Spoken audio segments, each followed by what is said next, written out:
में आज छोट भाई श्रीमान अमरनाथ जी का विवाहित शुभ उपलक्ष्य में चाहे एक बेर गौर वधु के लिए एक बेर आशीर्वाद के बदला में जोरदार थपड़ी बजा दो। प्रेम से बाजू दुल्हा दुल्हन सरकार की जग भरी रहले अनहरिया मसान रे अनहरिया महान रे मोरे अंगना उगले चारू चंदन उगले चारू चांद रे मोरे जग भरी रहले जग भरी रहले जग भरी रहले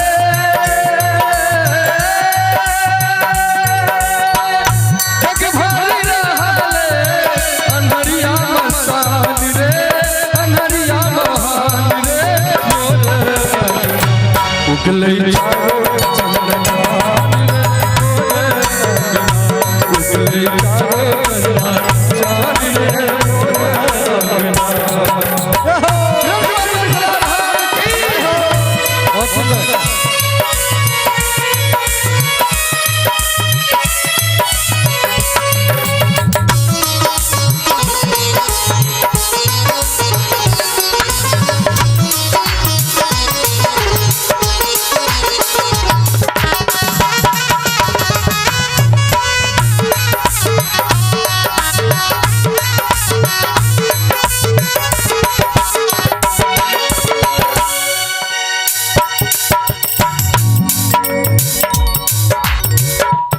सरसों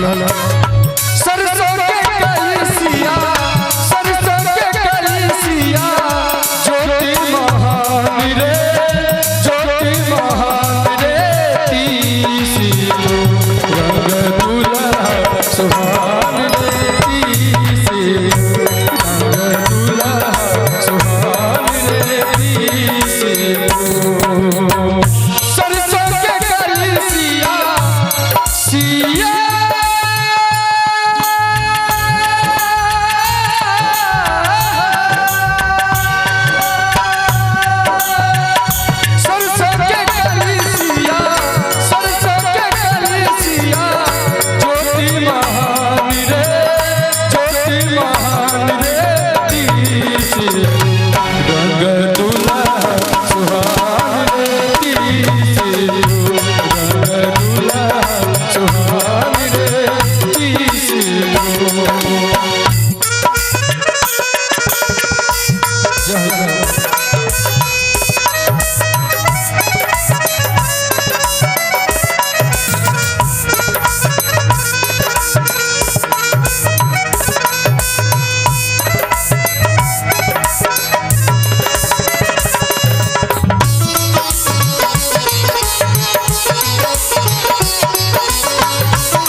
एक बेर दुल्हा दुल्हन के लिए